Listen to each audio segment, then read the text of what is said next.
care about the SEC tournament. She's been public about that, and I haven't necessarily been around her saying that just because I'm new, so I don't want to necessarily be like, I'm not suggesting she's going to, throw in the towel and not care.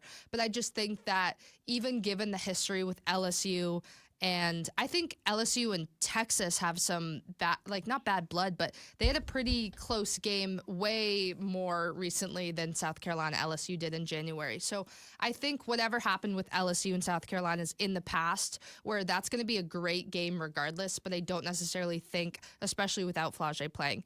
Texas, on the other hand, I think, yes, they've been so dominant and they've been done incredibly well against SEC teams, but the SEC tournament is like no other. It's the hardest one in, recent years, I would argue. And so I just think that South Carolina is going to have the mental experience of the SEC tournament in their favor if it comes down to those two teams. I think a lot of schools don't, and I think this is true on the men's side too. I think it's one of those things where it's like, hey, if we win the tournament, great. But at the end of the day, let's use it as a tool, as a resource to get us into the best spot in the national tournament.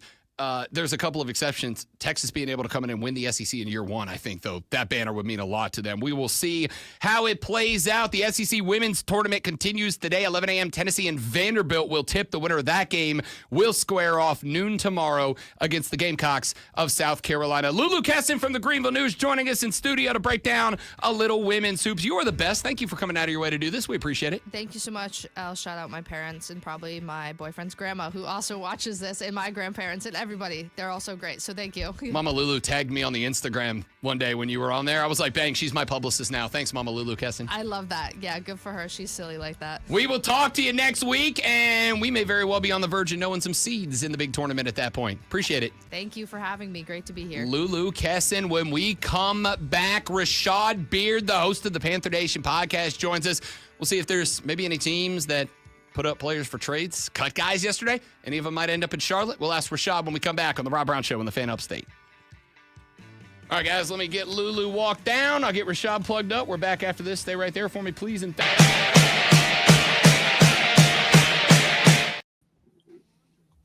Rashad Beard, what's up, fella? What's going on, guys? I like Lulu. Lulu. She was cool, man. I was liking her vibe, man. Keep her. Oker Duker said, man, stop bleeping with these crackers. Yeah, I've been called worse, Rashad. I think you're more pasty than I am. 100%. So, I'm going to go with you. You're more cracker than me. I ain't seen the sunshine in 3 damn days. I'm so cracker, I'm breaking out Sheryl Crow quotes in here. What up to the PNP Army showing back up? You got a name for the base? You got a name for the viewers? Man, I used to call them the Chat Cats back in the day, man. I don't really have a name for them, man. They my guys though. They rock wherever I go, so it's dope. I love them. I know. I'm in the chat. I see the boys. I like it.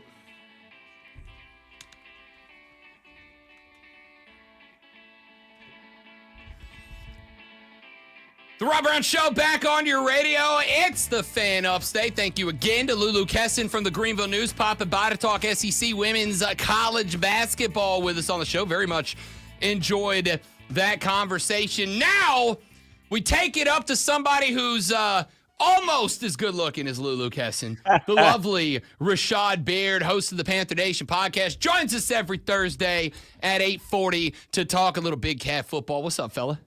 Did you just call me lovely? You're a lovely person, Rashad. He did call you lovely. Listen, I got called. It's a little awkward. I got really called is. a cracker in the chat. I'm going to make it as weird as I can for the next 24 minutes, pal. Fair enough. Okay. I'll take it. Oh, I'm busy writing up the crack liners right now. They're on the way. All right, Rashad Beard, let's dive right in, bud, because we're at a point now where it's not just Panther news and info that we're following. You guys got to be looking league-wide because we're just a couple of days away from free agent negotiations opening up. We got a bunch of players out there on the trade block, a bunch that are getting cut, et cetera, et cetera. We know Joey Bosa's out of Los Angeles. We know that Tyler Lockett got cut, DK Metcalf requesting a trade. Any of those guys that you think the Cats are in the mix for, or is there anybody else that maybe you guys are waiting on to find out if they will be available, either cut before free agency period or on the block when we get there? Kind of where's your head at in terms of eyeballs on players around the league that could be Carolina Panthers next year? Yeah, this is such a tough, weird time of the year because everybody that gets cut or released, you want them, right? You want them on your team. Joey Bosa getting released was a shocker. And I mean, we are in need of a pass rusher. I know last year was not the best year for him. I think he had his lowest single season pass rush win rate last year. So it's, I don't know, maybe a change of scenery would do well for him, but that was very intriguing. I mean, you gotta at least be in on the deal to kind of see where it is with him. So I don't know, man. You gotta at least pick up the phone and call and see what the vibes are. You've made Lonzo the happiest producer on earth. Hey, listen. Also co-host. I am executive producer, by the way. Rashad and I are always vibing. So, I mean, it's no surprise that you were wrong and I was right. That's all I'm saying. That's it. Yeah, you got to pick up the phone. You at least got to pick up the phone and see what the vibes are. I'm not disagreeing with that. I think it's worth a phone call, but here's the other problem you bump into. Max Crosby got his new deal yesterday. He is now the highest paid non-quarterback in the NFL, which effectively, we've been talking about, was Brock Purdy going to reset the quarterback market? Yeah, we got a market reset. It's defensive end, and while Joey Bosa's missed a lot of games the last 2 or 3 years, that's still going to drag everybody on that sliding scale up. To me, Rashad Beard, and I don't know if you'll go the same way with the Panthers or just the NFL philosophy in general, all of a sudden, drafting edge rushers has just become the value, in my opinion. Yeah, I mean, that's certainly a way to look at it as well. You have to look at the balance of your cap and where you're spending the money, right? It's really easy to do when you have a quarterback on a rookie deal. That's why that Super Bowl window is so important because, when it's Bryce Young's time, the bulk of the money is going to go in that direction. So when you have the opportunity to potentially land a big-time position like a defensive end in the draft, you got to do it. So if you can get an edge rusher, so be it. I mean, I'm here for it. But at the same time, I do think Bosa is a bit of a long shot. You're paying Clowney. You're already paying some guys. You paid Wanham a little bit, albeit not the same. There's not massive money, but there is money involved in those positions. So I do think I do think Bosa is a bit of a stretch, but you at least got to try. You never know. And we've seen guys picked up for nothing, and you're like shocked as to why, hey, we couldn't do it. You know what I mean? So you at least got to try it. But the other two names you did mention were very interesting in Tyler Lockett and DK. Obviously, we have a connection to that organization. Dan Morgan and Dave Canales came from that Seattle tree. And, Canales was a wide receiver coach at some point in that system. And so you got to wonder if DK Metcalf could be a call they make, right? They've got to pick up the phone, talk to Seattle. When those relationships when you have a relationship with Snyder and those guys over there, and Dan Morgan knows it makes the conversations a lot easier. And so those connections are important. So I'm not saying that we're going to go out and get DK, but I that's one I would definitely pick up the phone on and say, DK, what's it going to take? Now, the only thing about DK Metcalf is he's on the final year of his rookie of his contract, not his rookie deal, but you got to pay him after that. And so that's very, very important. You're looking in the range of 25, 30 million potentially per year. So that's something you got to consider as well. That's why also wide receiver is a premium position. If you could draft it well, then you don't have to worry about paying those guys. But very interesting names out on the market. I agree with that, but I would also point out, you draft it well, you're set for a long time. It's real hard to draft wide receiver well, man. Like, it's real. It might be it and probably corner, I think, are probably the two positions that are the most difficult to get right via the draft, which is why I like going vets. I'm also I love DK Metcalf for you guys. I think he'd absolutely be a dog on the outside. Lockett might be the play for two reasons. Number one, you mentioned the connection. He was coached by Dave Canales, which is obviously the big thing. He was there with Dan Morgan, which is the big thing. Production level came down the last couple of years, and I heard somebody on one of the national shows last night, DK, Tyler Lockett coming off the least productive year since 2017. And that's true, but I would also point out it came 2 years after Dave Canales left that system and went down to Tampa Bay. There's a lot of question marks there. It was also the least productive year I won't say least productive year of Geno Smith's career, but certainly a down year from the year he had under Canales before he took off. I think Lockett's in play here, not because he's bad, because he's not Rashad, but I think a lot of people don't see an instability in Seattle that I see right now, I still think that guy's got number one potential. It's probably not a long term, probably like 2-3 more years out of the deal. But for the growth of Bryce Young, that might be the right play. So what you're saying is you want to turn our wide receiver group into the AARP club. Because Lockett is getting up there, and we've already got Thielen. So I think Lockett is a bit of a stretch. I mean, it makes sense, right? Your points are valid. I think that, the connection is there. Canales coached him, but I don't think we're going to add more age to the wide receiver core. I think it's going to get younger, if anything, especially when you have a guy like Thielen on the roster. You've already got somebody to coach. We don't need a bunch of coaches. We need some dogs. And so let's go out there and get some, whether it's via free agency or the draft. We do have to get better and improve in that area. I just don't think Lockett is the guy I'm going to get. What if I gave him to you on a 1-year deal? 1 year, $14 million. I'm good. Okay. All right. Rashad Beard, host of the Panther Nation podcast, joining us here on the Rob Brown Show, and the Fan Upstate does so every Thursday at 8 a.m. All right, so we've talked about some of the guys that are available right now, either trade or cut. Has there been any rumors in the wind, any smoke on the horizon that Carolina's got anything else cooking behind the scenes before we get to free agent negotiation here in about 6 days? Yeah, word on the street is that, Javon Holland, former safety from Miami, is a guy that we're looking at. Obviously, we have only Damani Richardson signed as a safety, and he had a solid year, being an undrafted guy, but I don't think we want to roll out the season with him being our starter. I think he's got a couple more development years to go before he becomes really becomes what he can be. So I think Javon Holland is a guy very solid in Miami. I think between us and the Titans, that's the word on the street, is that it's between us and the Titans. I think he's going to get a solid deal. And I do think that that's probably going to be the most likely, probably first signing for the Carolina Panthers and once free agency starts. So I think, again, safety is a huge position to need. You let guys like Xavier Woods walk. You let guys like, Fuller, all these guys that we signed last year, they're out of here. Jordan Fuller, Nick Scott, Sam Franklin, all those guys could potentially be up out of here. So we got to get a safety back. So the word on the street, Javon Holland is going to be the guy in play for us. I have not heard of any other rumors at this time, but I think that's the biggest one. Could I talk you into making a play for Darius Slay? I think that's interesting. Slay being released. I mean, he's talented. I think that I don't know, man. You could talk me into it for sure. Slay's talented, bro. So very, very good cornerback. I can see that happening. I can certainly see that happening. I like Slay a lot. I just don't know.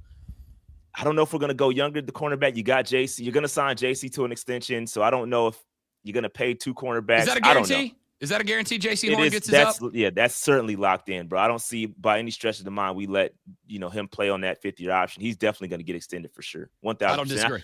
And I expect it to happen like very, very soon. I agree. I honestly, I wouldn't be sure. I'll be more shocked if it's not done before the season starts up than if it is. Yeah, for sure. I think it's going to be a good deal. I think it's going to be a very solid deal. JC needs to get locked in for sure. I think he's going to be very, very good for us in the long term. Rashad Beard joining us here on the Rob Brown Show on the Fan Upstate, talking to little Carolina Panther offseason football. Didn't get a chance yet to talk to you, Shad, as the NFL Draft Combine took place up in Indianapolis, Indiana through this past weekend. You guys go live. You do full Combine breakdowns of any and everybody that could end up on the roster all the way through round 7. So give me a couple of guys that jumped off the page at you. Man, yeah. So obviously the biggest one is going to be Shamar Stewart out of Texas A&M, edge rusher. We just talked about potentially drafting one. That's a guy 1,000%. He's a little bit raw, but very good run defender.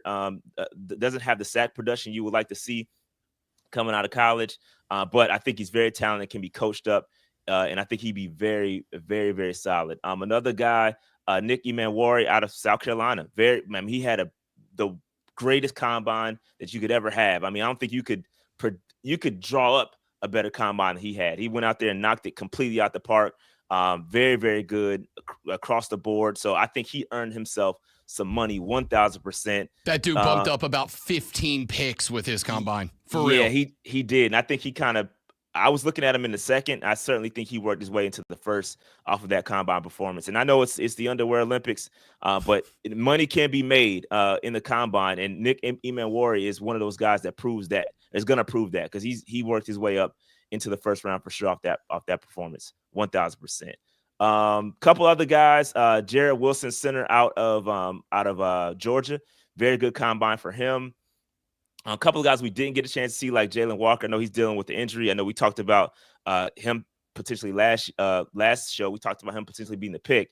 Did not get a chance to see him. He's going to wait till the pro day, and I don't know if we're going to get a chance to see him at all because he's nursing that injury. So running back Brashad Tootin, I think he is somebody that you can keep an eye on. He's a former North Carolina Aggie. Shout out to my alma mater. He also transferred to Virginia Tech. He had a really good performance for the running backs. Darian Porter, a cornerback, had a good performance. There was some good performances. One thing about the combine is that I hate to see is that guys get invited and they don't necessarily participate. That definitely takes a position away from somebody that could show up and show out there. So I hate that. Hate to see that, but very good performances out there, man. I like a lot of things I saw in the combine. All right, let me give you two names real quick. Get your thoughts on both of them before we run to a break. Rashad Beard. We've talked about this a bunch on the show. Obviously, the two names that Panther fans here in the Upstate keep throwing at us are the tight end out of Penn State, Tyler Warren. We pointed out earlier, you boys got Jatavian still on that roster. He got banged up last year, but he was growing. You could see the upward trajectory before that injury. But Tyler Warren's kind of a big physical stud. And then the name that got thrown at me last night, and I kind of had to scratch the chin a little bit because I don't think it's the right pick. But then also I'm like, I kind of think he would fit right into the Dave Canales offense, and that's the running back out of Boise State, Ashton Jeanty, who, from what I can tell, is going to be flirting inside that top 10, right around where you guys are picking at number 8. Yeah, he is flirting, but I'm going to have to reject him because if we take that running back at 8, given all the needs that we have, I think Panther Nation will riot. I don't think that's definitely – I mean, I like Jeanty as a player. I think he's going to be a good fit somewhere, just not with the Carolina Panthers. I like him. I think he's got really good tape, very good player. I just don't think he's the guy for Carolina at this time. We have bigger needs on the defensive side of football, and I just don't think running back is it. Tyler Warren, I like a lot. I do think Tyler Warren is going to go probably top 15 for sure. Canales had a really good quote about Warren, so I think that's kind of where the buzz came from for Tyler Warren with the Panthers. I can see it because we are lacking at tight end depth, and we're letting Tommy Tremble test the market. So I do think there's an opening for Tyler Warren. I just don't know that, again, given all the needs that we have, I just don't think he's going to be the pick. Just my personal pick. I wouldn't be mad at Warren, though. Be honest with you, I would not be mad at Warren. I would be more mad at Jeanty. That's fair. That was going to be my question. Is it more of we're missing out on bigger needs? I mean, if you get to 8. And Tyler Warren, who I do think is clearly one of the best, I would say probably 6 players in this draft overall. If he's 8, that to me feels like a BPA pick. But you guys have enough needs that the folks who are draft needs over skills guys, I think, have a good argument this year. Tyler Warren is a guy that you can line up at tight end, but you can put him in the wing. You can put him in the slot. You can, hell, if you need him, you can put him up in a fullback. He's that physical.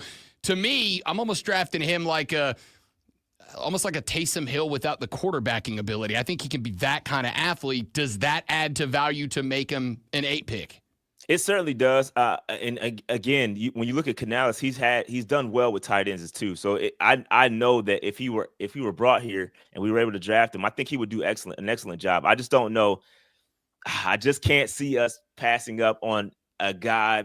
I don't know. I just can't see us passing on like a DT or an edge. I just can't see it. I just cannot see it given all the issues that we have on defense. But I wouldn't be mad. I would not be mad at Warren at all. I wouldn't be mad. And I think we have enough issues that you can darn near make any position best player available, and it would make sense. That's just the way our roster is configured. So I wouldn't be mad at Warren at all. Rashad Beard, host of the Panther Nation podcast, joins us every Thursday at 8:40 to talk Carolina Panther football next week. Looking forward to it because next week we talk rounds 2, 3, 4, 5, 6, and 7, which is where the meat and potatoes are. Rashad, appreciate you, big dog. We'll talk to you soon, brother. Thank you as always. Absolutely. Appreciate you guys. Our pleasure. The legendary Rashad Beard. Follow the Panther Nation podcast on X at Panther Nation PC. More importantly, get subscribed, liked up, turn the notifications on YouTube because the boys are going to be going live a lot When we come back, Hayton Ass Mario from the BetMGM Network joins us. We'll talk about all the moves that got made around the NFL yesterday. Before that, Lonzo reads a sports flash here on the Cracker Sports Show. All Cracker, all the time. Clemson basketball program is one step closer to a top 10 ranking with a 78-69 win over Boston College last night. Tigers were led by Jaden Zachary's 21 points, Chase Hunter's 18, and Ian Shefflin's 13 and 8 boards. Clemson out-rebounded the Eagles 43-26 in a win. The Tigers will wrap the regular season Saturday at home against Virginia Tech. Alabama is on a 2-game losing streak after dropping a 99-94 game against Florida last night. Gators' Alex Condon had 27 and 10 boards, and Walter Clayton Jr. added 22 and 8 assists. In the win, Florida moves to 26 and 4. Tune in Saturday at 8 p.m. as Furman Paladins take on the Samford Bulldogs in the first round of the SoCon basketball tournament. It's Furman versus Samford right here on your home for Furman Paladins basketball. It's us, it's Fan Upstate.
I think we changed our names to Saltine and Ritz. Sorry. Sorry, you're Saltine because, Ritz is really close to my last name. So, I mean, So dibs on Ritz. Although Ritz is not really, it's kind of a That ain't really tan. I mean, it's a cracker, but it ain't It's a still a cracker, but I mean, it's kind of a tan cracker. Yeah.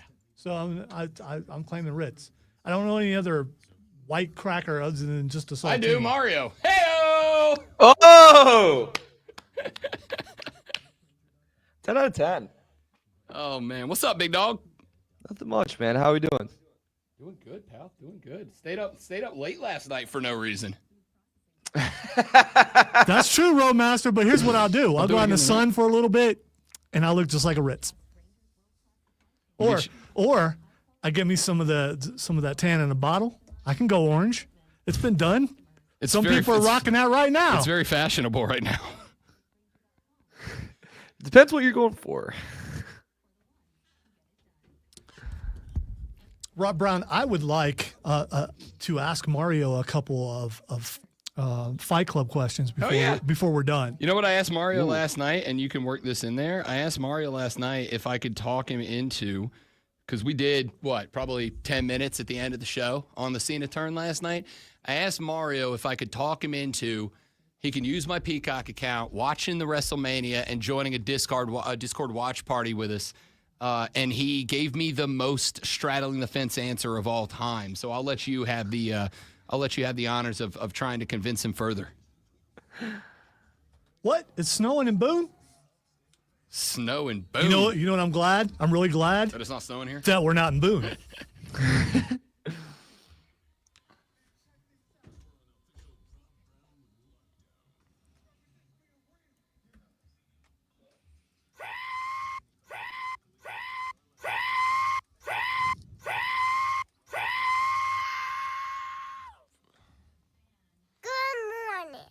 You're doing a real good job of working that clip that I love so much right up there into good morning clip territory, Lonzo. Yeah, that one. That's the one. Ladies and gentlemen, welcome back.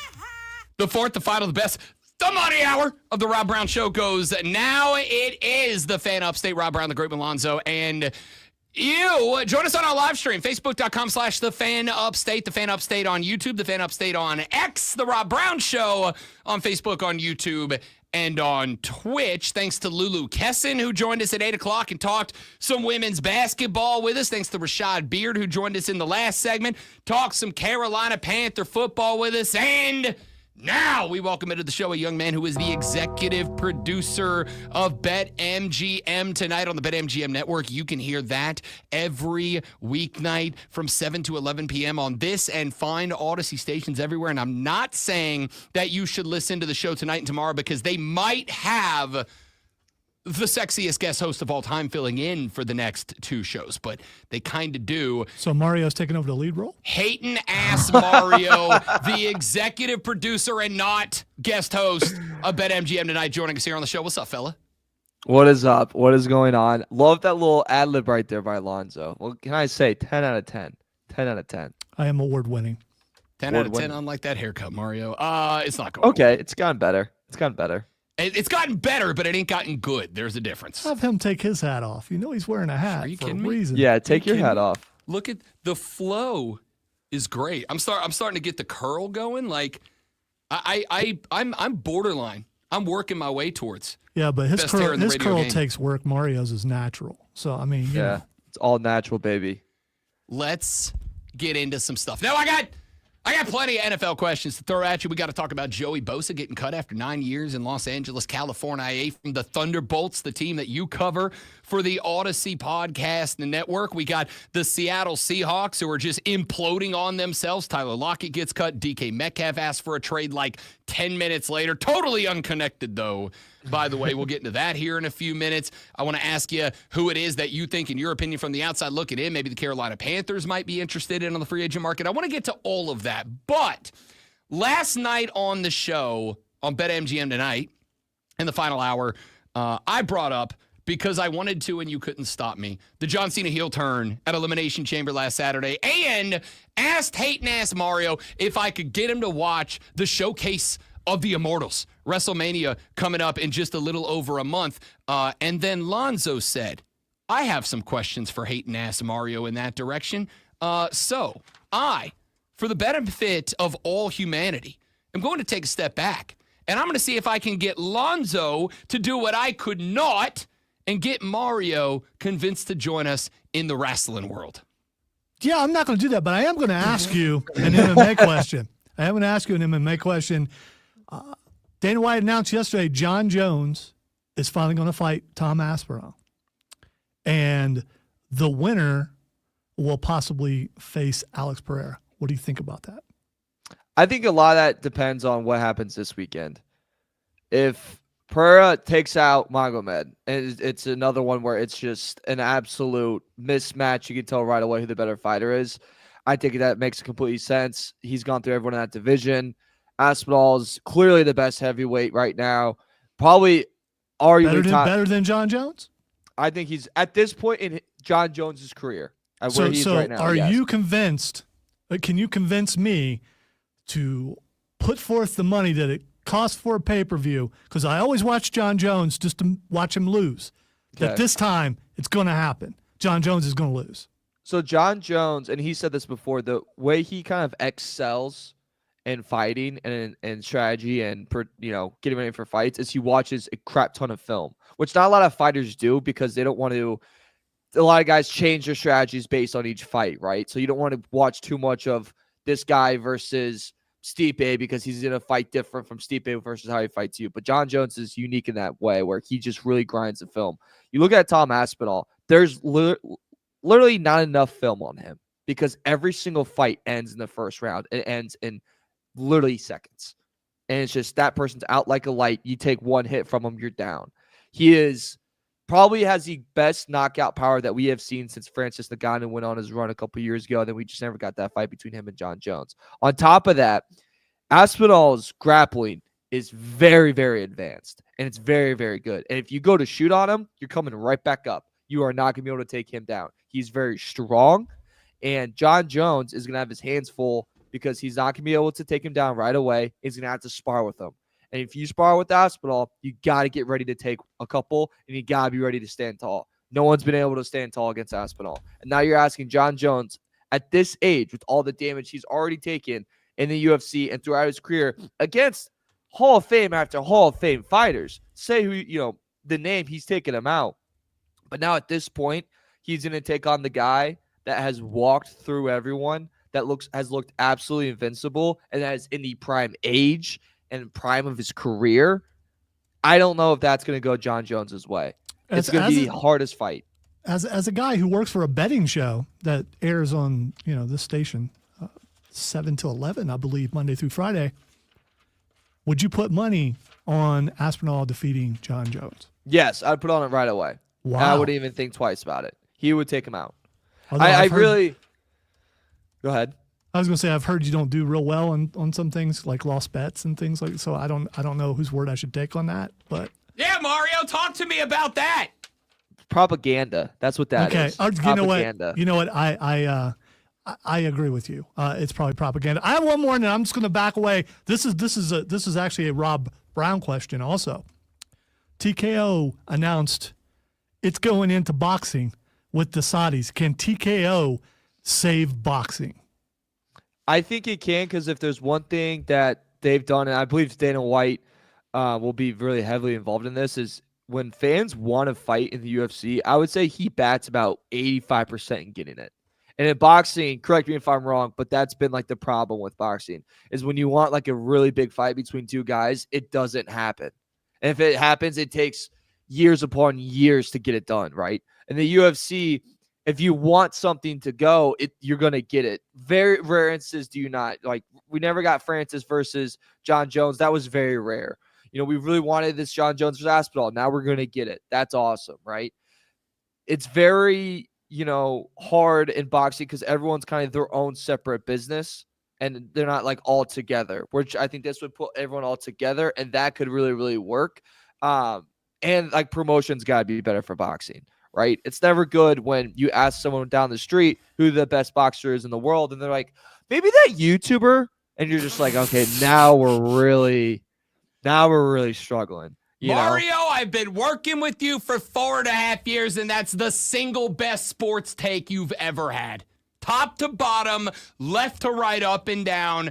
A league is a great thing for boxing. There needs to be more of it, but it is going to have billions behind it, or else there be some already. It does. Which this does. Yeah, I does. despise Saudi Arabia. Which is why I wanted your take on Yep, this. despise it, but I also understand that as much as I hate where it's coming from, a league is what can save boxing, A, and B, the fact that we've allowed boxing to devolve to the fact that, as I pointed out, one of the Paul Bros versus a grandpa is the biggest pay-per-view fight of the last 5 years is an absolute joke and disgrace. So thank you. Good take. And you can add more incentives in those fights, too, to make sure guys aren't just point fighting. Because point fighting in boxing is, it's extremely boring. No, it's not fun to watch. I agree entirely. I like that take. All right, let's get to some NFL discussion here with Mario Herron of the BetMGM Network. Let's start with the Joey Bosa thing. 9 years. I asked you about this last night on BetMGM tonight. I'll do it again here. On one hand, you pointed that out. That broke while we were on the air, and my immediate reaction was like, whoa, what the hell is that? But then you pointed out that it maybe, especially if you're a Chargers fan you've been following, maybe not as big of a surprise. So instead of asking you about the Chargers' decision to move on from Joey Bosa, I'll ask you a different question, which is the Panthers need a defensive edge rusher on the outside, especially since, as Roadmaster pointed out, all of a sudden there's some smoke in the wind that maybe Jadeveon Clowney ends up getting traded for a late-round draft pick in order to ease up some money there. Is Bosa a look worth considering for the Carolina Panthers, or do you think there's maybe a handful of guys that are second, third round draft picks that might be a little bit better due to the youth, the rookie contract, and hopefully not as many injuries? You just said the last part. The injury factor with Bosa is very, very big, and it's an issue. Every time he took a step forward, I would say in the past 3 seasons with the Chargers, it was 2 steps back because of an injury. And if you're the Carolina Panthers, I don't think that's worth it. I think Bosa is more perfect fit for a team like the Niners have been as like this tag that's going with them because his brother's there, but also they can afford to go, hey, play these 2 snaps, next 4 take off. And I don't think the Panthers just can't afford to do that with them.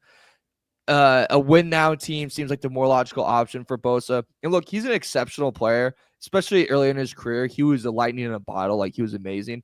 But the past couple seasons, man, it has been he's either on the field and you don't realize it, or he's not, he's injured. And it's very, very tough. Look at his tackling grade going back on PFF, like the past 4 seasons. It's not good. Like, look at the run defense that he gets. It's not good. His sacks have gone exceptionally down. It got to a point this past year, Rob, that when he would get a sack, it wasn't like Bosa does it again. It's like, oh my God, I forgot Bosa. We have him.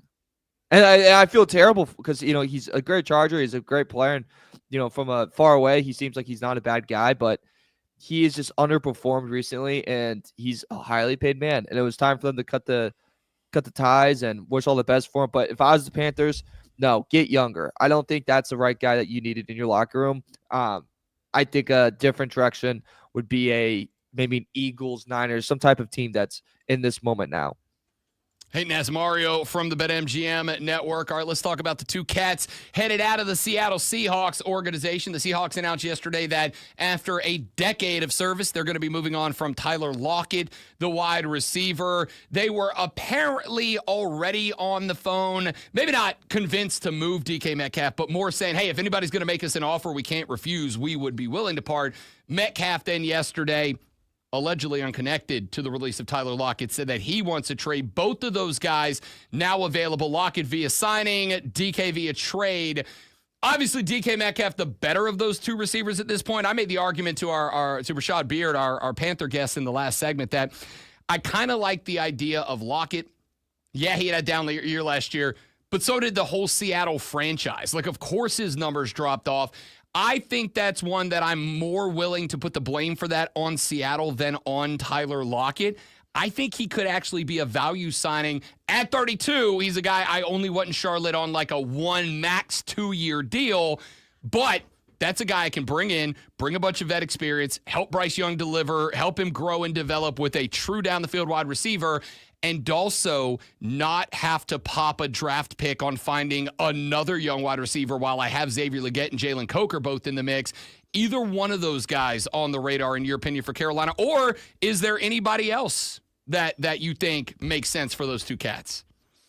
The Lockett makes sense. I think DK, right now, I believe they said Chargers, Texans, and Patriots were all in that business of getting him. The thing that makes sense to the Panthers for a Lockett on a 1-year deal is that this receiver class has not been touted as a great one, which is kind of very unique to what we've seen the past couple of years, where every single class, it seemed there was 4 guys that could really hit for you, where this year it's a little bit lower, right? We're not really promoting it as, watch out, this guy's a true wide receiver 1. And you mentioned it, Lockett's kind of been around the block. He's 32, but he's still got a lot of explosiveness in him. And he still can be that big threat for Bryce Young down the field, and he can teach Legette a lot of things. He's been in Super Bowls, multiple of them. He's been in bad offenses. He's been in good ones. And I don't want to take away from anything from him or DK from this past season because, like you said, it was a disaster of a season. Yesterday, we were doing the Bull Crew podcast. You can find out where you get your podcast.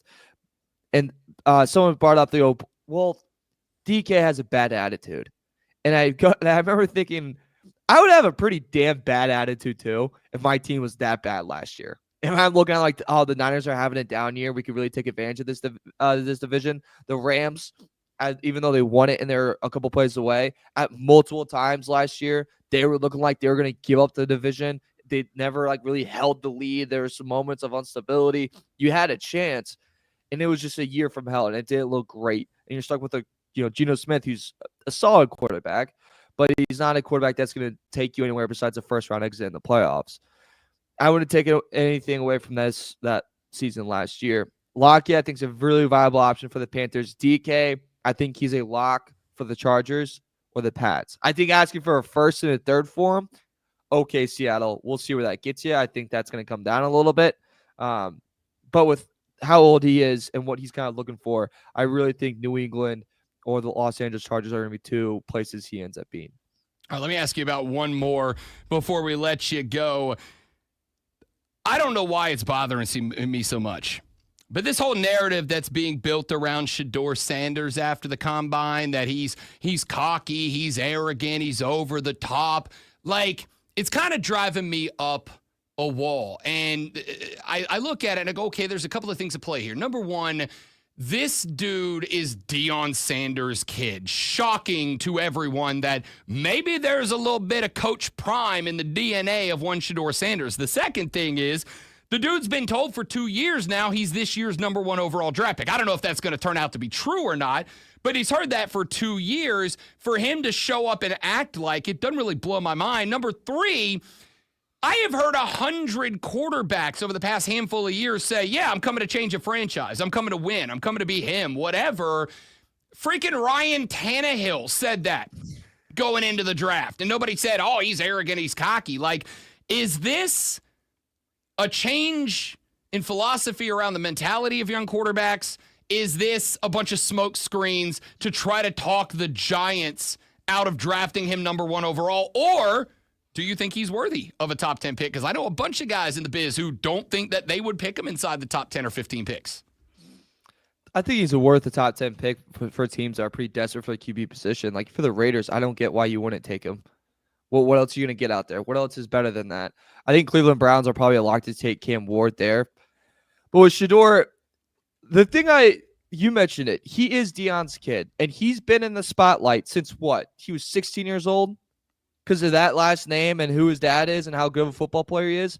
Yeah, no crap that by the age 22, he's going to be a little cocky and he's going to be a little arrogant. He's been around NFL guys his whole life. He knows this business. It's just not something new to him that's going to like really shock him, right? And also, I think that we're overlooking, he's a really tough guy. Look at all those plays in Colorado. Look at that O-line. That O-line was brutal. And he would get just absolutely smoked. And guess who would pop back up right away? Shadour Sanders. He's had to deal with a lot in his college career. And he kept getting on top of it. He has a great arm. I think his decision-making as a quarterback's pretty solid dealing with what he had. His receiver talent at Colorado, take away Travis Hunter, not very good. Like, whew, maybe me out there running routes would do them some good. It wasn't great. Sanders is worthy of a top 10 pick if you're QB desperate. The talent level's there. I think he's going to be a professional in the building. I think it's just smokescreen stuff. And we get it all the time. And, watch out when in a couple of weeks some player's going to sky up for some random reason because he has a random good pro day. And you're like, all right, go watch the film. Even though he's a good athlete, he still kind of stinks. I think Shadour Sanders is probably the most accurate of the quarterbacks, and I include Jackson Dart, who I think is going to be pretty solid here. There's one thing, which is the decision-making process, but as you pointed out, the guy's running for his damn life every time he touched a football at Colorado, so of course he's going to make some bad decisions under pressure. We will talk more about that as we move forward towards the draft, just a touch over 50 days away. Mario Herron is the executive producer of BetMGM Tonight, which you can hear on this and find Odyssey stations every weekday night from 7 till 11 p.m. I will be sitting in with Mario, guest hosting that show the next 2 nights. Hating ass one. Thank you very much. You're the best, buddy. See you in like 2 hours, it feels like. See you literally in 2 hours. And Ruffy, knock out the King Green this weekend, Lonzo. Write it down. UFC 313. Get excited. I will write it down. I can't spell those names, but I will write it down. Oh, trust me. Every time I do my card, I always have to put all how to pronounce it because, boy, those names are hard. I will tick it off on the bet slip on Saturday, and if it doesn't hit, Tuesday at 8:20 is going to be a segment for you, bud. That's fine. I look forward to it. Hating Ass Mario joins us every Thursday at 9 o'clock to talk about stuff and then some more stuff. Appreciate you, big fella. Talk to you next week, buddy. Love you guys. You're the best. Hating Ass Mario joining us here on the show.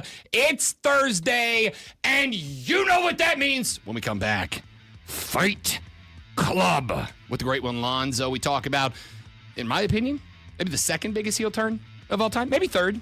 That one time Marty Jannetty tried to run away by diving through a plate glass window. That was disappointing. That what a heel turn that was for Marty Jannetty. Former tag team partner of mine, by the way. Back after this, the Rob Brown Show, the Fan Upstate.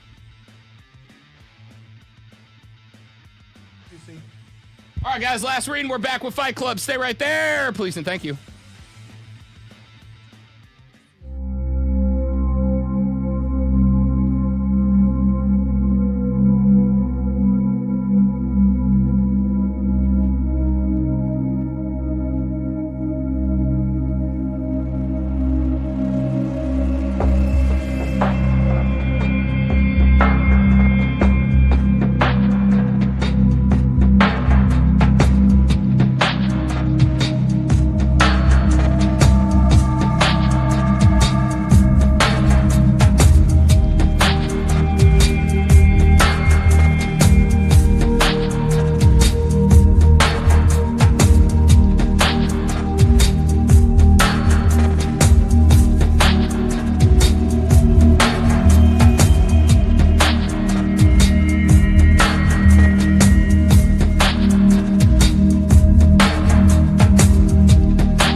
Well, welcome into the Fight Club, talking all things in the squared circle, in the ring, in the Walmart parking lot, because, fights rarely happen in Walmart. We hadn't done a good street fight breakdown in a while. We have not. There's been some, though. There's been a few. Yeah. Got to let those mount up, and an exceptional one has to stand out enough for us to break it down on the stream.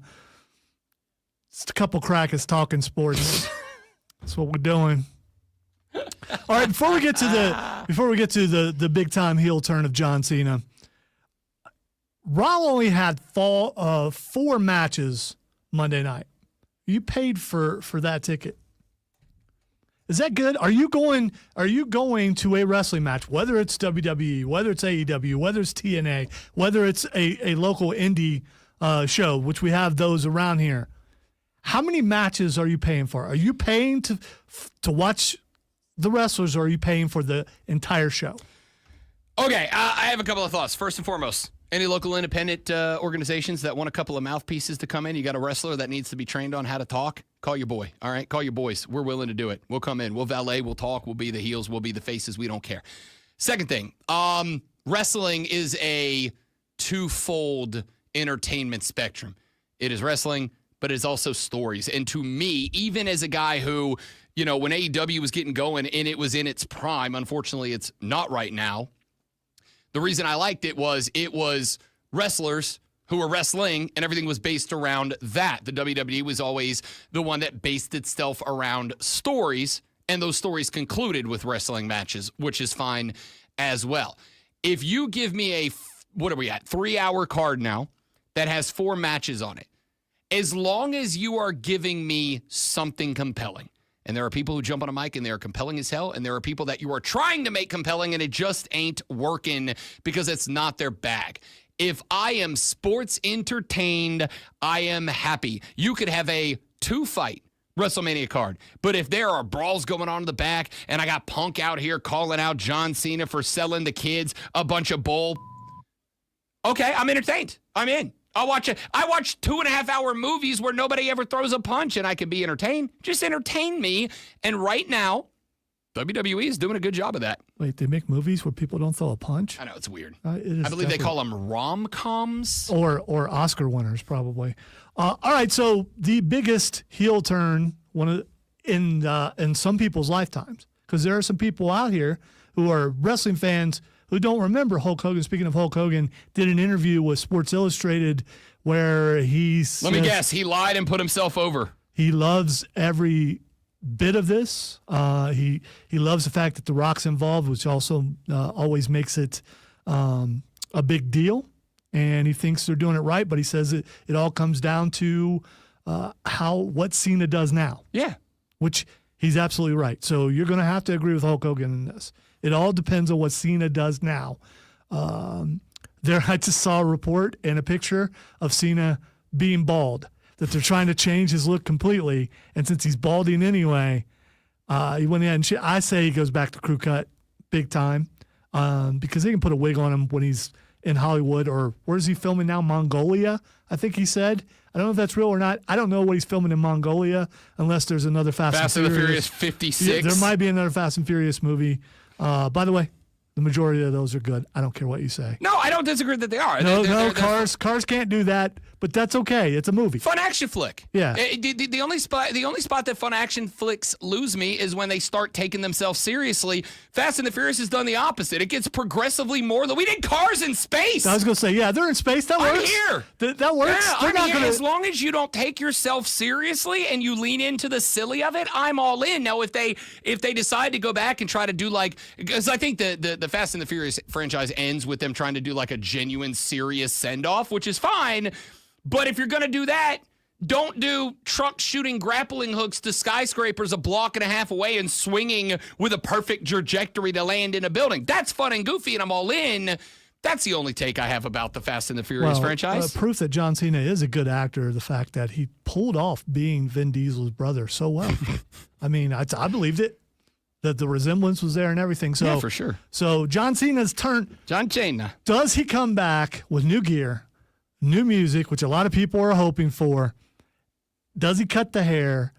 What's going to go on here? And the biggest question for me is anybody else going to join the Soulless Club? Has anybody else already sold their soul or on their way to selling their soul to Dwayne? Here's the thing. Ordinarily, this is a spot where I'd be like, yeah, give me one more, give me one more guy in there. Maybe one, maybe two more if they make sense.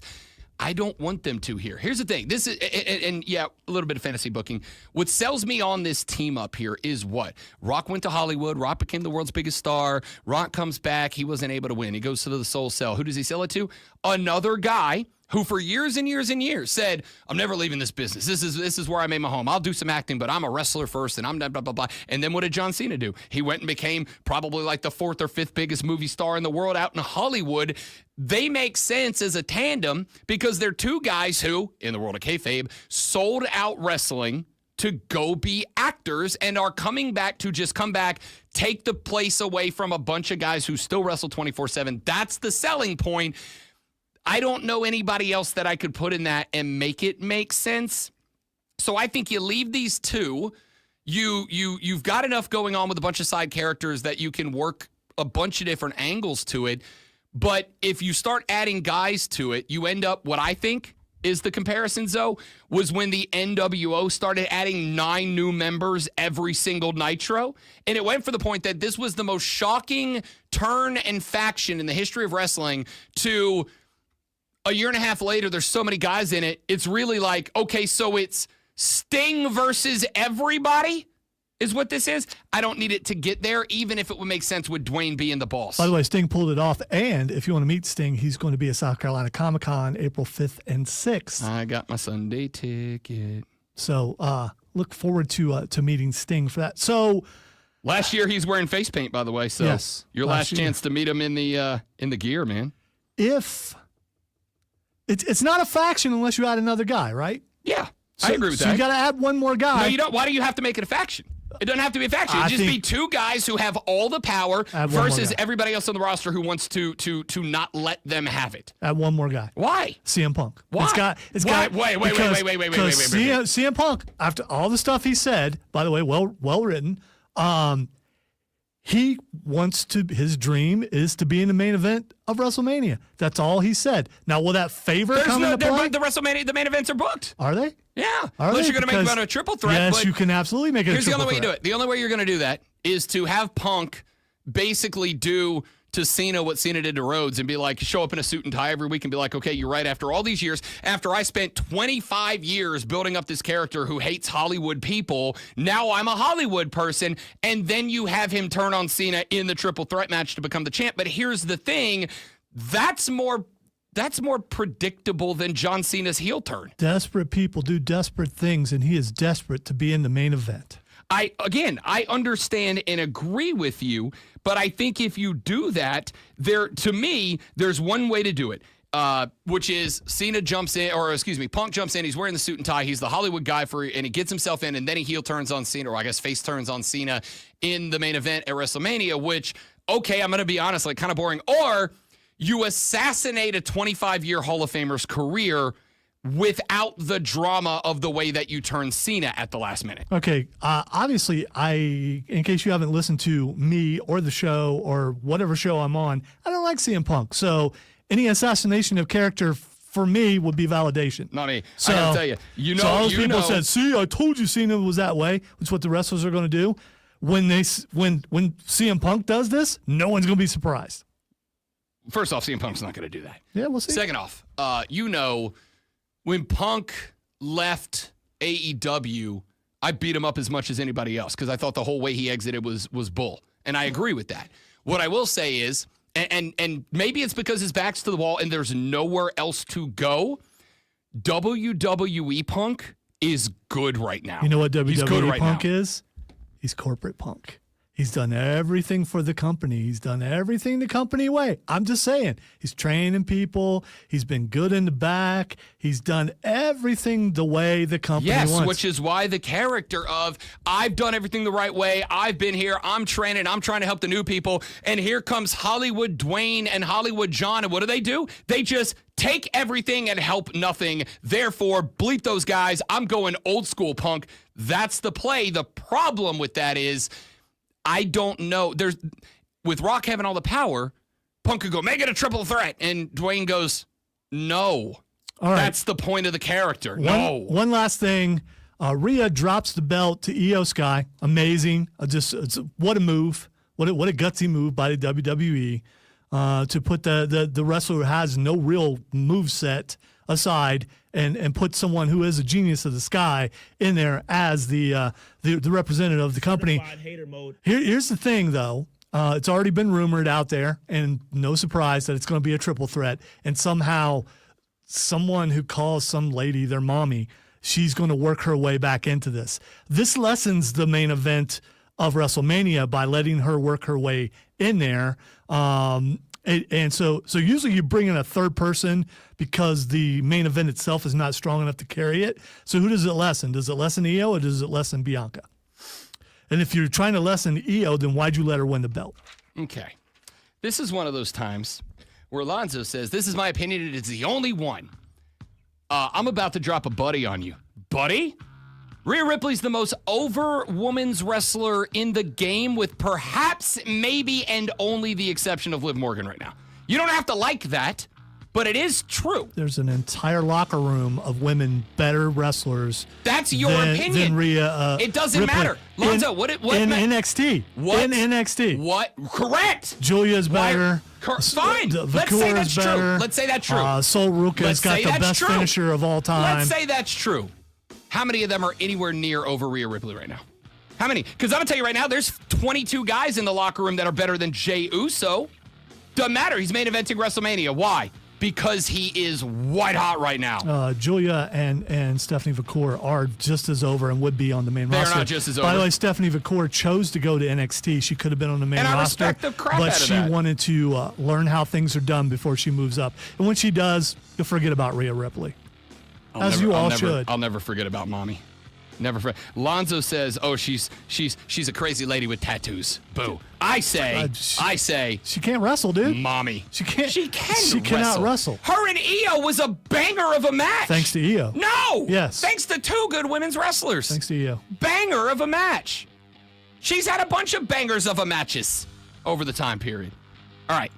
We are moving ever closer to the showcase of the Immortals. So we'll continue wrestling talk as we move forward. Rob Alonso and you, The Rob Brown Show. Ladies and gentlemen, it's the Fan Upstate.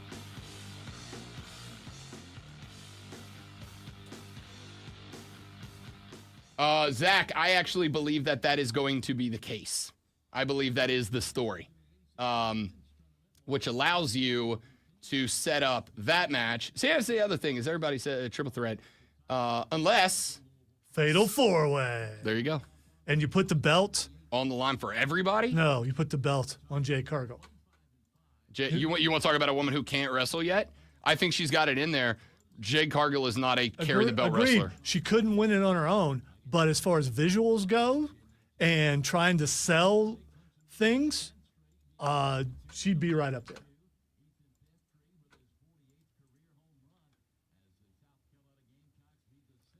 Jade Cargill action figure, Rhea Ripley action figure. You're going to go with the Jade Cargill because an action figure should look like a superhero, and she looks like one in real life. Rhea Ripley is my superhero. Okay. If you hang out in biker bars and tattoo parlors. I do. It's perfect. You do not.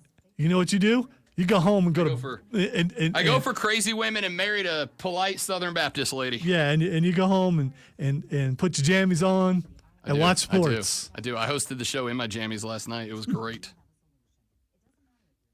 Jade can flex. You're right, James. She's not a really good wrestler, but she can be. The problem is, and the muscles may be getting in the way, and maybe she needs to train a little bit with like Scott Steiner to learn how to move with all that. Or maybe Jordan Grace shows her how to do it now that she's in the fold. Can we talk about how poor Cora? She just cannot stay healthy. I feel awful for her because she to me is better than. We can't talk about that, Steven. We can't talk about that. I have, but we can't talk about it. Not yet. I will be watching episode 1 with the lady. I have to wait till Saturday because I'm working tonight and tomorrow on BetMGM tonight. And she said, because she loves Matt Murdock, she said, if you watch this without me, I will kill you. And I believe her. I don't want you to die. I mean, You know. So we will be watching Daredevil episode 1. Good luck staying away from spoilers. That's all I know. I'm saying. I don't know when it's going to be, but there will be a point where I will have to shut Twitter down. I'm hoping it doesn't happen until tomorrow, and then I only have to go one day without the Twitter. But I don't know. We'll see. We have 331 folks on the stream. Shout out to the stream. What up? Welcome in. 331 of you. Glad By the to way, I have just want you. to We point do out this every it weekday from 6 up, to 10 a.m. Went up when we started talking Of wrestling. course it did. Yeah, I mean, America loves professional wrestling. You should look up John Cena bald. It's not a bad look. It's not a bad look. We already seen the back part of it. I saw an account the other day that just does goofy AI images, and somebody did an AI. No, Steven, stop it. Him and Dwayne next to each other bald, and it was like, oh God. I also saw the same guy who did AI images of bearded wrestlers without beards, and it was terrible. It gave me nightmares. Braun Strowman without a beard is somebody who looks like he wouldn't be allowed within 500 yards of a school. Wow.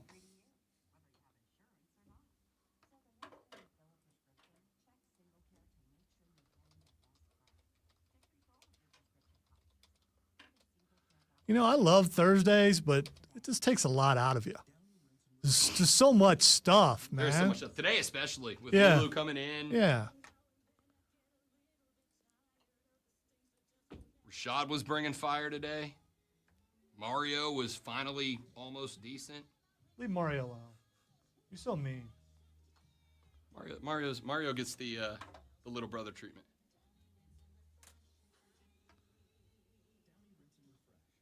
I have and will continue to always go to bat for hating ass Mario, but it's earned by taking the crap. Come on, man. Steven, Rob has 37 jobs. That's why we're always waiting on him. Whereas I just got this one, which entails a lot more than you guys know, especially drama. Drama. Rob did watch Top Gun Maverick, Steven. Thank you very much for asking. As that I described it the day after I watched Top Gun Maverick, Star Wars with jets. And don't get me wrong, awesome. All in. It was great. Star Wars with jets. Yeah, the same way I described it when we walked out of the theater. Yeah. Yeah, it's like, okay. Yeah.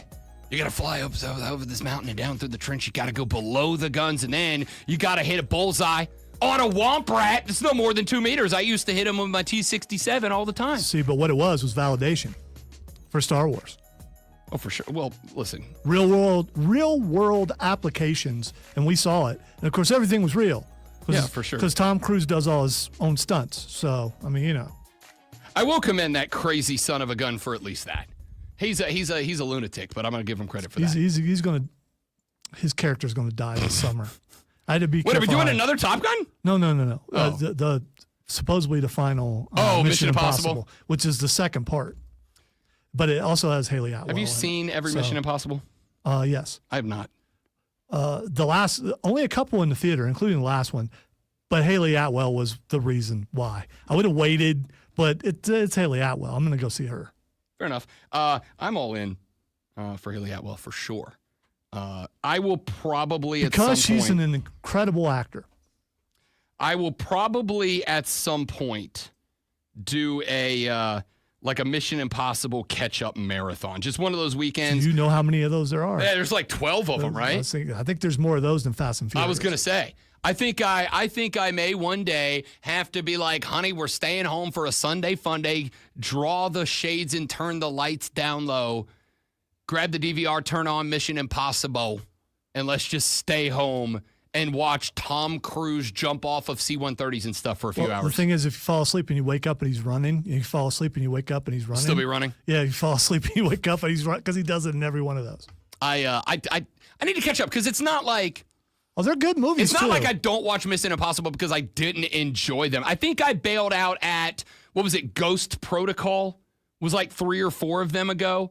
And I think that's where and it wasn't even a bailout like an intentional bailout. It was just a Mission Impossible, because it has been a franchise that's run so long, it always comes out in that like summer blockbuster window. And over the past 6 or 7 years, there's been a bunch of good movies that all come around it, and it's just kind of always been like, okay, this is like fourth on the priority list, so I'll get to it when I get to it kind of thing. I've been watching Mission Impossible since I was born. It used to be a TV series. Yes, I'm aware of Okay, that. all right. So See, I've been watching Mission Impossible since I was born, but it was actually Tom Cruise. there you go. What it feels like, man. What it feels like. All right, what a good day we had today. Thanks again to Lulu Kesson for coming in studio to chat with us, talking SEC women's basketball tournament. That first game, Tennessee and Vanderbilt, gets tipped off here in 1 hour and 13 minutes live at the Bon Secours Wellness Arena. That's going to be worth a watch because the winner of that sporting contest will take on the South Carolina Gamecocks women's basketball team tomorrow in round numero tres of the SEC tournament, a berth to the semifinals on the line. We are awaiting, obviously, the other top three seeds. The winner of Tennessee Vandy will take on South Carolina. The winner of that will take on, likely, Kentucky out of the bottom half of the top bracket, down to the bottom half of the bracket. LSU and Texas will inevitably play each other in the semifinal with a ticket to take on the winner of Kentucky, South Carolina, more than likely, in the championship game on Sunday. Looking forward to seeing that play out. Thanks to Rashad Beard for coming by at 8:40, host of the Panther Nation podcast. Make sure you're following them on YouTube. I am really excited about the next 3 or 4 weeks with Rashad because now it stops being a conversation for casuals and we start diving deep into it because we've talked about that 8 selection. We've talked about the guys that we think could kind of fall into that first round spot. Now we got to start talking about the guys that are in rounds 4 and 5 and 6 and 7. That's where you make or break. We have talked about this a lot of times. The Philadelphia Eagles have crushed the 5th, 6th, and 7th round games, and they have won a Super Bowl, defeated the Chiefs, been to 2 of the last 3 in the process. I think a lot of teams are going to start emulating that. And as I've said a couple of times on the show, I don't know that there's a team in the NFL more set up to emulate that than the Carolina Panthers moving forward. But we'll see what Morgan and Canales decide to do this year when we get there. Thanks to Hayden As Mario for joining us at 9 o'clock to talk some NFL. Zoe, I am going to say, after that conversation, I do not think Bosa's a fit. I think DK would be a fit for pretty much any team in the league. However, because of the value and because of the role I need him for, if one of those 3 guys ends up in Charlotte, Tyler Lockett's the pick. Okay, who's older than Adam Thielen or them? Tyler Lockett is, I believe, the same age as Adam Thielen. Okay, so you got to have the same opinion, which is what Rashad was bringing up. You got to have the same opinion that you do of Adam Thielen. No, I don't, because they play different positions. Okay. Adam Thielen is a let me be clear, because I feel like I keep having to correct this. My issue with Adam Thielen was not being on the team. My issue was having him as the X wide receiver, the number 1 wide receiver. That would be like if you and I went and played basketball outside and I said, I'm the point guard. No, you're not. That's clearly not your position. You absolutely would be the point guard because I'm dominating the paint. And now, the Rob Brown Show presents Twitter. I think we could take Diesel and Cole in basketball. I think I'm confident saying that. Who's the ref? Because it's going to be a lot of fouls. There'd be a lot of fouls. Oh, I didn't see you there, Cole. I'm sorry. Lonzo's going to foul out all charges. So? All right, the first thing that's Xing is Joe Flacco. I believe in Joe Flacco. Oh, that's a different guy. Joe Flacco is Xing because somebody somewhere is going to be very desperate to go find a second quarterback. And the quarterback market is about to take a big shot. We got an increase in the salary cap that almost always directly correlates to a big increase in the amount of money that quarterbacks are getting paid. That includes backup quarterbacks. And I think Joe Flacco is going to be in that role of, I'm just happy to be here. I don't know if that's why he's trending. Because Cleveland is taking a look at him. And here's the other thing. Cleveland just restructured Deshaun Watson's It just broke like a little bit ago, but we were in the middle of an interview, so I didn't want to do that. Restructured it. They're only on the hook for what, $2 billion now? I think they just saved themselves like $26 million or something. Yeah, like but that. I mean, listen, this is one of those times I don't really go too deep into salary cap talk because the salary cap, it's not fake, it's real, but there's so many different ways to manipulate, massage numbers to move stuff around. And I'm going to be honest with you, I don't care enough to follow it. I will say this. The one place that my ears perk up when I start to listen to teams and the impacts of signings is when I start hearing dead money. Dead money is where you bump into a problem. And my assumption is if they are restructuring Deshaun Watson, they are adding a metric buttload of dead cap money down the line, which bails you out of trouble now, except for, and this is true, I've done the research, Lonzo, the Browns stink. Honestly, I say this sincerely, what's the point? Well, you think you still got to try to win, I suppose. But with that and the new cap money, that's like 50-something million that they've got, right? So, I mean, moving forward. But they are going to have to eat that dead cap hit down the line. If they will let Myles Garrett move, they can get even more. Again, still gonna be more. I listen. Cleveland's gonna be bad. I mean this is not like haha funny Rob on the way out the door. Cleveland's gonna be ass for the next 2 decades. Wow. Yeah. All right. The next thing it's Xing is WWE 2K 2025. I gotta tell you, I haven't picked up a WWE 2K game since we got those copies in what, like 2022, 23? I don't know. It's good to be in radio sometimes. Yeah, we got a perk copy a couple of years ago that came through here from one of the local game shops, and I played the crap out of that game. I haven't purchased one since because I kind of put the WWE 2K games the same way I play Madden. I just I rotate years, right? I'll get them every couple of years, 2-3 years, because very rarely do they upgrade. But I've heard a lot of people saying the updates in this game kick ass, and on top of that, expanded rosters that will be adding DLC repeatedly. That's the reason why. All right, the latest DLC will add New Jack and Abyss. Saw that. New Jack's a wild character, man.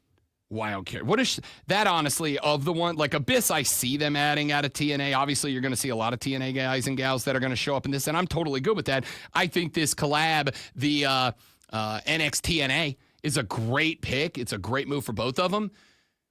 New Jack, if you've ever heard the stories of him from back in the day, are terrifying. He was a terrifying human being. Not wrestler, terrifying person. Yeah, there are quite a few wrestlers back in the day that are terrifying. Finally, the last thing that's Xing is Invincible. Season 3 of Invincible. I'm assuming we're talking about the show. Yeah, a new episode dropped today. So see you guys later. I'm going home right now. I love that show. You know why I love that show? Because it's a superhero show, but it's done in what I think is a far more accurate representation of what this world would look like with superheroes in it. A lot of them would be real bad people, and they dive into that. They're still the heroes in the public eye, but they're real bad people, and I love it. It's great. Also, Adam Eve might be my favorite superhero in the game right now. Adam Eve's great. I do like her. Yeah, she's great. Hey, that's it for us. Thanks for being here. I hope you enjoyed it. Come back tomorrow. It's Friday. We're going to do it all over again. Hopefully, we'll find out much, much better. Don't drink and drive. I'll punch you in the face. We'll see you back here tomorrow to do it all over again on The Rob Brown Show and the Fan Upstate. Later. You're a winner, man. You're the real deal. You're picking up chicks.